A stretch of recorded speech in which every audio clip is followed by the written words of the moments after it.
Salam Bapak Ibu yang terkasih dalam Tuhan Yesus Kristus. Hari ini kita bersyukur kepada Tuhan atas kasih dan kebaikannya sehingga kita bertemu kembali dalam program Sapa Senja pada sore hari ini.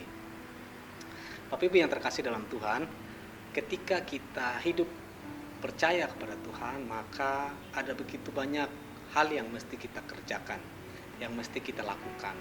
Karena ketika kita percaya kepada Tuhan, tidak serta-merta kita percaya begitu saja, tetapi ada kewajiban, ada hal-hal yang mesti kita lakukan supaya kehidupan kita semakin hari semakin bertumbuh di dalam Tuhan.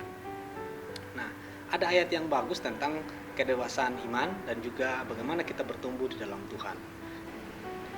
Efesus pasal 4 ayat yang ke-11 sampai dengan 16. Firman Tuhan berkata demikian.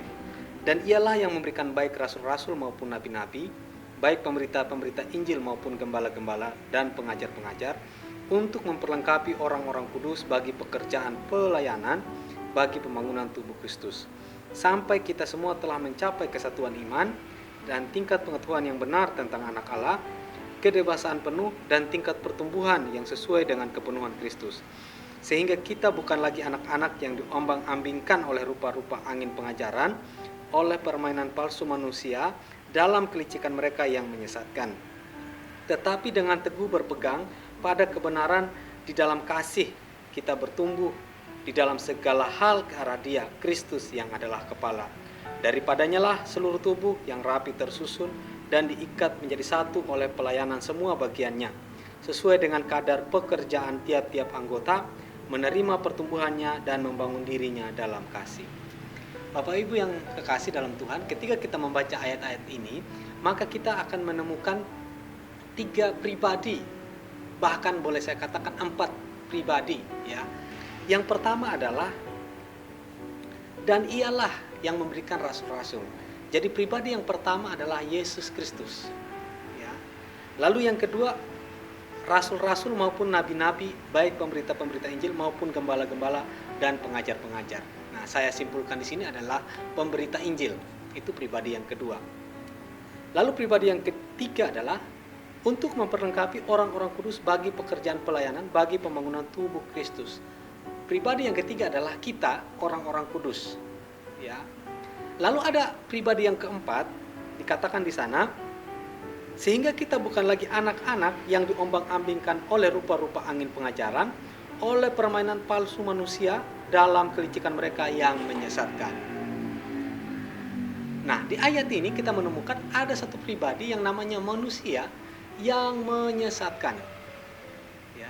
Jadi, ada Yesus Kristus, ada pemberita Injil, baik itu para nabi, rasul, pengajar, ada kita orang kudus, tetapi ada juga orang-orang yang menyesatkan.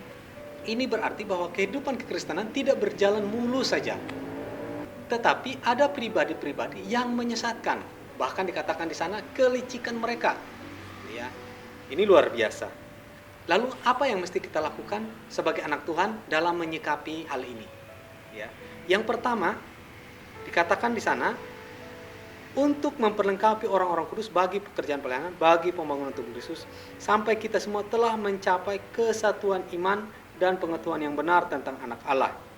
Jadi hal pertama yang mesti kita lakukan sebagai orang-orang kudus adalah kita memiliki kesatuan iman. Ya, kesatuan iman. Ini tidak mudah. Kalau kita punya kesatuan iman, maka tidak mudah bagi orang untuk menyesatkan kita. Kenapa? Karena kita sudah yakin sepenuhnya bahwa Yesus Kristus adalah Tuhan dan Dialah satu-satunya juru selamat kita. Itu yang pertama. Yang kedua, dan pengetahuan yang benar tentang anak Allah. Hal kedua yang mesti kita lakukan adalah belajar, ya, tentang siapa Yesus Kristus yang kita percaya itu, sampai kita memperoleh pengetahuan yang benar tentang Dia. Ya. Bukan hanya sekedar Dia adalah anak Allah, bukan hanya sekedar kita percaya bahwa Dia turun dari surga ke bumi, bukan hanya seperti itu, tetapi kita mempercayakan hidup kita kepada Dia sebagai satu-satunya penolong dalam hidup kita. Itulah yang disebut dengan pengetahuan yang benar tentang anak Allah. Jadi tidak hanya berpaku pada pengetahuan saja, tetapi iman kita, ya, tindakan nyata kita ketika kita mempercayai bahwa Yesus adalah Tuhan satu-satunya. Jadi ini hal yang penting sekali. Lalu yang ketiga adalah kedewasaan penuh. Ya, untuk menjadi orang kudus tidak mudah memang. Ya, hal yang ketiga yang mesti kita lakukan adalah kedewasaan penuh. Artinya, ketika kita sudah percaya, kita punya iman, kita punya pengetahuan yang benar tentang anak Allah, maka kita harus dewasa di dalam Tuhan. Ya, pola pikirnya dewasa, segala sesuatu yang kita lakukan itu orientasinya adalah bahwa memang kita berkenan kepada Allah, bukan lagi seperti anak kecil, ya, yang setiap hari harus dituntun. Ya, tetapi kita semakin hari semakin bertumbuh, mencapai kedewasaan penuh di dalam Tuhan. Dan yang keempat adalah tingkat pertumbuhan yang sesuai dengan kepenuhan Kristus. Seiring berjalannya waktu, maka hari ke hari, tindakan kita, perbuatan kita harus sesuai dengan Kristus. Ya. Tingkat pertumbuhan yang sesuai dengan kepenuhan Kristus. Ya. Artinya, sepanjang waktu dalam kehidupan kita, semakin serupa dengan Kristus, semakin serupa dengan gambaran Kristus. Yang artinya bahwa kita menjadi orang yang sempurna di dalam Tuhan. Ya. Itulah yang dinamakan orang-orang yang kudus. Dan dampaknya apa? Ayat 14 ya dikatakan, sehingga kita bukan lagi anak-anak yang diombang-ambingkan oleh rupa-rupa angin pengajaran. Ya.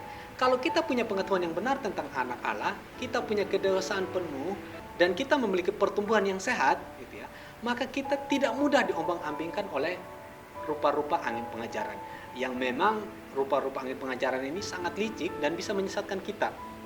Ayat 15 dikatakan, tetap berpegang teguh pada kebenaran, di dalam kasih kita bertumbuh. Ya, kita berpegang teguh pada kebenaran firman Tuhan, dan di dalam kasih kita bertumbuh. Dengan tujuan utamanya adalah Kristus yang adalah kepala. Wow, ini luar biasa ya. Ketika kita punya pengenalan yang benar tentang anak Allah, kita punya kedewasaan penuh, dan kita memiliki pertumbuhan ya sesuai dengan kepenuhan Kristus, maka kita akan semakin serupa dengan Kristus, dan kita memiliki kasih, di mana kasih itu akan bertumbuh ya, dengan tujuan utamanya adalah Yesus Kristus sebagai Tuhan. Bahkan di ayat 16 dikatakan, daripadanya lah seluruh tubuh yang rapi tersusun dan diikat menjadi satu oleh pelayanan semua bagiannya, sesuai dengan kadar pekerjaan tiap-tiap anggota, menerima pertumbuhannya dan membangun dirinya dalam kasih. Kiranya firman Tuhan pada sore hari ini menjadi berkat buat kita. Amin.